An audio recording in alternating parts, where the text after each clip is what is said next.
Hello and welcome to That Fire FM TV. I'm your host, Shalon, and we would love to thank our viewers, our listeners, and our supporters. We thank you so much for getting in the fire with us. Without further ado, we have on today's show no other than Mr. Eddie Barber. Welcome to the show. Thank you, Shanice. Thank you. So tell us, where are you from? Well, as best as I can tell, planet Earth, but more so born in North Carolina. My father was in the Air Force, so we traveled around a lot, kind of settled in Florida for a bit, then moved to North Carolina for a chunk of years. I think we moved there when I was like 9 or 10, lived there till I think around 18. Then started kind of like traveling, working at different TV stations in North Carolina, Tennessee, Louisiana, and Florida. Came to LA, I think around 83, was bi-coastal for a few years, had a house in Raleigh, North Carolina, and a house in Burbank, California. Then ended up moving, full-time in California, gave up the house in North Carolina, and been out here ever since. And it's been quite the journey. Oh, wow. That is awesome. I cannot believe you as a Carolina. Yes, ma'am. Native. That's awesome. As a matter of fact, I worked at the last TV station I worked at was in Raleigh, WTVD Channel 11. I worked in the Raleigh News Bureau, and I was blessed to cover the state capitol and become really good friends with North Carolina's, I think, first and perhaps only 4-term governor, Jim Hunt, Governor James B. Hunt. Got to travel the world with him, went to Japan with him, went to China with him. So I was pretty blessed in North Carolina. Oh, wow. So tell us about the journey that led you to become a creator, a humanitarian, an activist, and a teacher. Well, I think life evolves, and the whole humanitarian thing probably started the first time I jumped in the Tar River to help pull this kid out that, the bank had collapsed and he fell in the river, and there was a bunch of us kids, and I was the one that was the first in the water to try to grab him and get him over to the side so the others could, help pull him out. And it just kind of like evolved, it just kind of was a continuation. And then the creative thing, I've always been addicted to two big things. One is creative, like making stuff and inventing stuff. And the other one is the humanitarian stuff. Like trying to, help save lives, going burning buildings, come out with strangers, go and overturn cars, come out with strangers, get laws changed, to like helping create smoking bans, helping get laws changed to make it legal for people to work from home, creation of 988 as a new shortcut number for suicide prevention, that kind of stuff. Oh, wow. That is awesome. Awesome. Awesome. So what inspired your motto, "Together we can change the world"? Because I can be an intricate spoke in the wheel. I can be an invaluable piece of the puzzle, but I can't be the whole wheel. I can't be the whole puzzle. I'm not an island unto myself. There's not that much I can do by myself. But with a team, there's this saying, or should I say song, and I can't sing, but I'll do my best. Teamwork makes a dream work. It's true, or so they say. These words I pray. These words I pray. So when I'm blessed to have an appropriate team to work with, it's pretty doable to move mountains that benefit everyone. Without that, I'm like a fish out of water, flopping around on the pier trying to figure out how to get back in the water. Wow. So what was the defining moments that made you dedicate, your life to helping others? I think it's just something that, I don't know, is in you. I don't remember ever starting. I just remember trying to be helpful. I always had,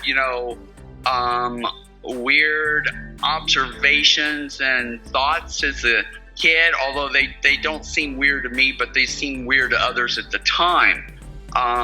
For example, when I was in school, people would bully people, including myself, and I didn't get it. It's like, can't we all be friends? Can't we all just get along? To quote the late, great Rodney King. He used to say, can't we all just get along? And now, even though he wasn't perfect, that thing that he would say really helped spread that message. Nobody's perfect, and he wasn't, but that's an amazing thing that he kind of helped get out there. That's correct. That is awesome. So tell me, can you share a story or time or some of the most outstanding work that you've done on your journey? Oh, well, let's see. Okay, so back in the early 80s when I moved to LA, I was blessed to meet this LA City councilman by the name of Marvin Broad, and he was running for re-election. And we were talking, and I said, well, you need some kind of thing to get behind, some kind of platform to rally people behind you. And he's like, okay, like what? And I said, well, I grew up in North Carolina. It's a tobacco state. Everybody smokes. But when I came out here, not nearly as many people smoke. So maybe you could come up with some kind of smoking bans or something. And he laughed and said, I tried that in the 70s and it didn't work. And I said, well, let's try it again now and I'll help. Well, this time it worked. It kind of, took hold a little bit. And then he introduced me to I think California senator or congressman or something, Nicholas Petris, and he had he warmed up to the idea as well, and where Marvin was instrumental in helping get it to happen in Southern California, Los Angeles area. Nick was instrumental in helping get it across California. And then I think someone in Texas, got involved. And anyway, it kind of grew from there, and it ended up spreading around the world. Now there's smoking bans everywhere. And now it's illegal to smoke in restaurants, on bars, on airplanes, and in public places in most of the world. Would you like to hear another one? Yeah, got one time. Okay, so another one was in the I think around 1990. Just so you know, my life's been a roller coaster with extreme ups and extreme downs, and in I think it was around end of 89 or something, I lost everything and had to start all over again. So I moved from my 13,200 square foot studio facility in Hollywood to a house that I figured out how to, lease on credit cards. Within a year, I got busted for working from home because it was illegal. Oh, wow. So I moved. Then I got busted again. Then I started a neighborhood watch program in an attempt to go from being the person complained about to being the person complained to. But then I got busted again. So I got in this battle with the city of Los Angeles to try to get zoning laws changed. Now, ironically, because I seem to be in the loop in Southern California, shooting political campaigns for people running for council members and mayors and blah, blah, blah around Southern California had their ear. So it was easy for me to get zoning laws changed around Southern California to make it legal for people to work from home. But I had this uphill battle with Los Angeles, which is where I live, because I couldn't seem to get past the cops and guards at City Hall, and I couldn't get anyone to respond to a mail, a mail, because back then we had snail mail. You have to like type a letter on a on a computer or typewriter, print it out, mail it to them, and hope they would respond. And for the most part, they didn't. Well, finally, I was blessed to flip LA City Councilwoman Laura Chick, who, by the way, went on to become the Los Angeles City Controller and then the California Attorney General under Arnold Schwarzenegger. But anyway, when I flipped her, we got CNN involved, and they did a news story. As a matter of fact, if I encourage your listeners to Google Eddie Barber CNN outlaw, because there's a news story where they call me an outlaw because I was in violation of LA zoning laws. Oh, like wow. My mom in North Carolina called me up, freaked out because she thought I was going to prison. Oh, but anyway, when CNN ran the story, they changed the zoning laws in LA within a couple of months, and the mayor gave me amnesty on all my fines and penalties, which were over $10,000 at the time, and he invited me to speak at a luncheon. And this is where the real magic happened, because up until then it was like this steep uphill climb. But what happened was the luncheon wasn't just any luncheon. It was a luncheon of the Mayors Association with an auditorium full of hundreds of mayors and city council members and city controllers from across the country. And they laughed at my weak attempts at humor. Oh, wow. They applauded a lot. And at the end, they like stood and applauded, like standing ovation kind of thing. And when I sat down, they started coming up to me 3 or 4 at a time, giving me their business cards and asking me to help them get the zoning laws changed in their cities. And within 2 years, by 1997, we were able to get zoning laws changed across the country to make it legal for people to work from home with a few restrictions. That is awesome. This is getting good. But we have to take a quick break. We'll be right back with that Fire FM TV.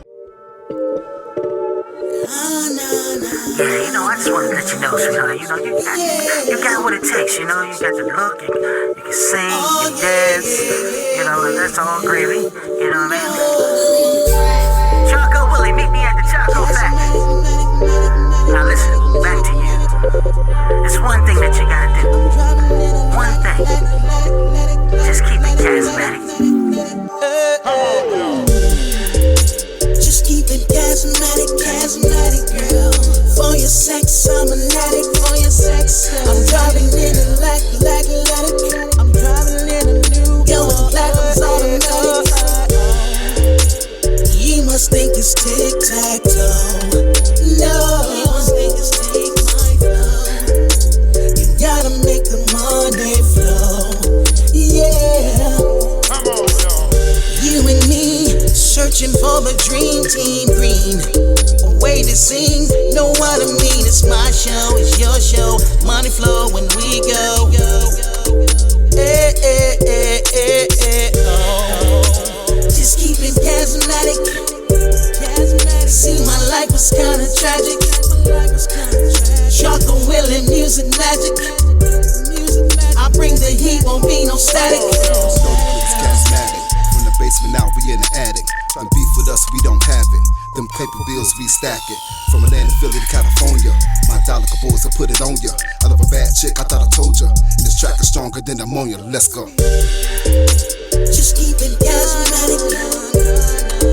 For your sex, I'm an addict. I'm driving in a like going platinum's automatic. Just keep it charismatic, girl.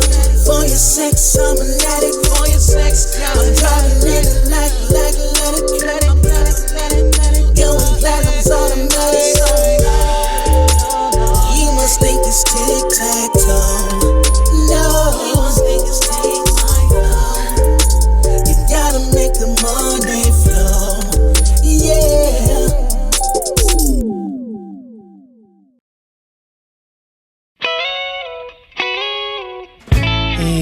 took my heart to heaven to hold. You took my body and all of my soul. Then you left me crying, dying out in the cold. But if you change your mind, girl, it's alright. I'll take you back. I'll take you back. I'll take you back. I'll take you back.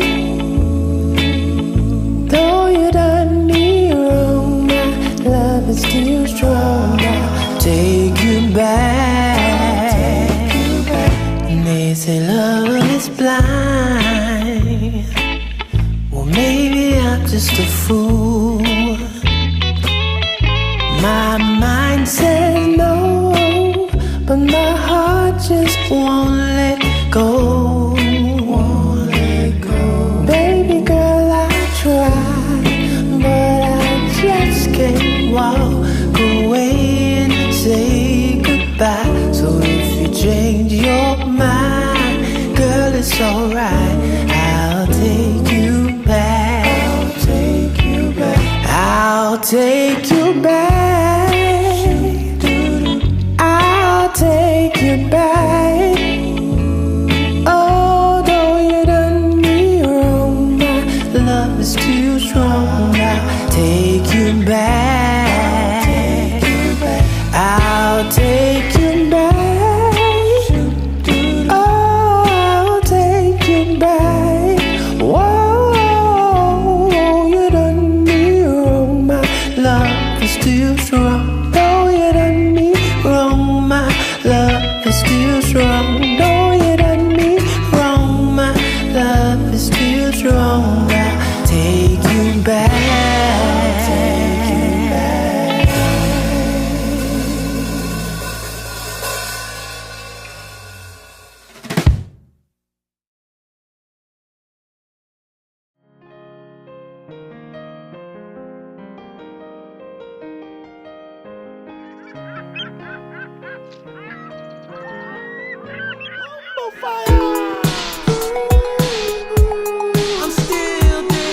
Still daydreaming about this one, man. Think about it, man. Hey, yo, Fanta, I need you to call up Stevie D. If he don't pick up, get in contact with Khalil. Definitely gonna need the force on this one. Yeah, I think about her all the time. Can't keep a sexy off my mind. Heartfelt hugs with them juicy kisses. On vacation, taking the flyers pictures. Part of me left same day that she did. Zaim said he seen her fluxing with some new kid. I want her back, now I'm plotting and scheming. She living the best life, I'm home daydreaming. Always dreaming about you, baby. You know it's true. Daydreaming, you know it's true. You got me feeling for you. Sweet as truly mine.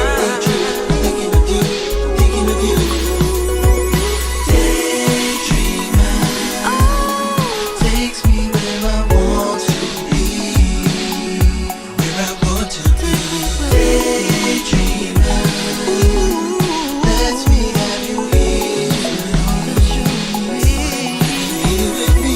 Drifting on the memory. Wrapped in your arms, there's no place the farmer would rather be. Between your legs where it's nice and warm. In a heat wave or a thunderstorm. If the weather's frigid in an ice cold blizzard, my door's always open for you to come visit. Have you spread out on some smooth silk fabric. Play them for some D's with a touch of blue magic. Just a small sample, I have you whip. Not a part on your body I wouldn't lick. From your head to your toe, I go nice and slow. Run to your girlfriends that you dealing with a pro. Yeah, I got you smiling, you know I be wildin'. I'm from Stapleton, Staten Island. Bring out your freaky side and get you zoning. Let your head down and watch you get the moaning. Daydreaming, I'm thinking of you. Daydreaming, you know it's true. Daydreaming, thinking of you. Daydreaming, you know it's true. This daydreaming, thinking of you. Daydreaming, got me going crazy. thinking of you. Daydreaming, I'm still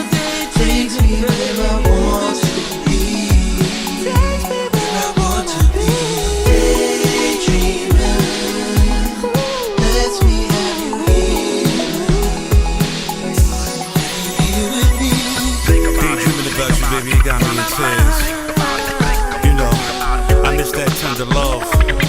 You need to let me love you again. You know love is a house, and you know you got the key, baby. I need you back. And we're back with that Fire FM TV, and we are here with Eddie Barber. So, Eddie, you was telling us about some of your great work and how you've impacted some of the decisions that's been made. Tell us another story.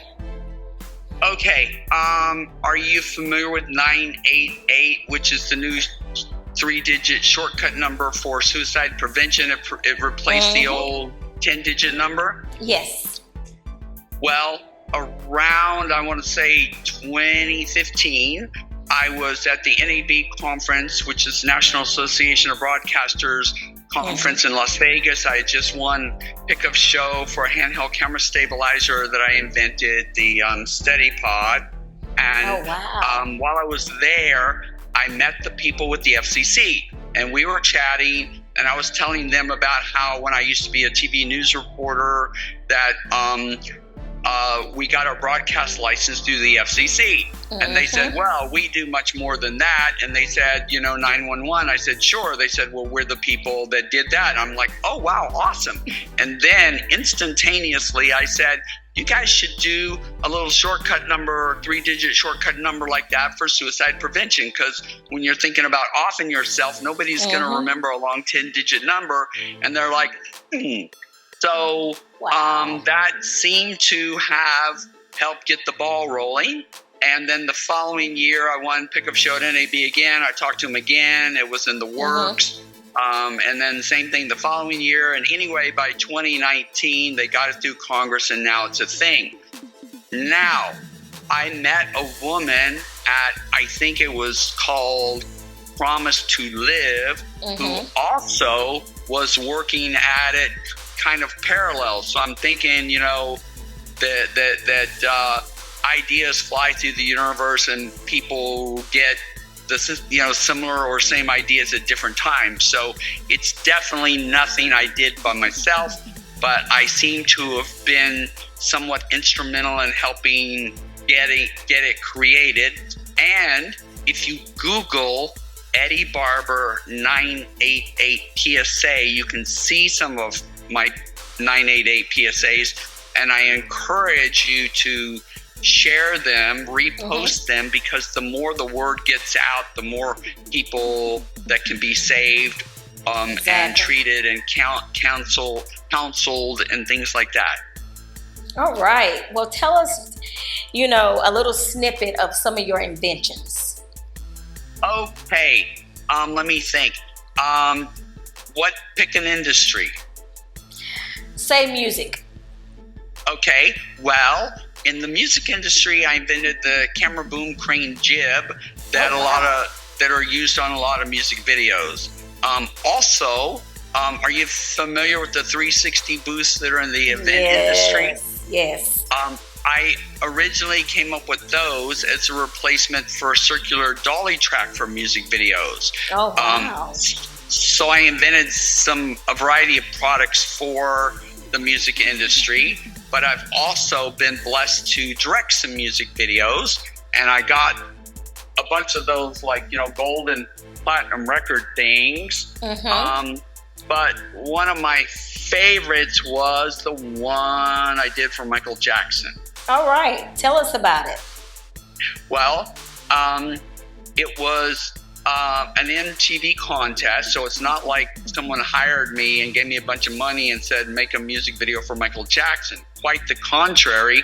What happened was, in 1993, Michael's company, MJJ Productions, and his label, Epic Records, hired premier music video production company, Propaganda Films, that was owned by my old friend Yanni from Iceland, and they used to hire me as a cameraman to shoot music videos. Anyway, they hired them and director David Fincher, the guy that did Benjamin Button and a bunch of other big-time movies, and they had a reported $4 million budget, and they went a reported $2.6 million over budget. They spent a reported $6.6 million making a music video that Michael didn't seem to like and refused to release. So from what I understand, they were sitting around going, what are we going to do? We have this new single coming out. We spent all this money. We got no video. What are we going to do? And someone suggested, let's do one of those MTV contests like Madonna did. We'll get lots of exposure and lots of publicity, and who knows, maybe we'll get a video that Michael likes. So they opened the contest to the world. I heard about it. I came up with an idea. I got a bunch of my friends together. We made a music video in about 6 days for about $500, my $500. We sent it to MTV. They got a reported, I believe, 3,800 entries. Oh, wow. They spent 2 months going through all of them. They picked what they felt were the 10 best. They sent those to Michael.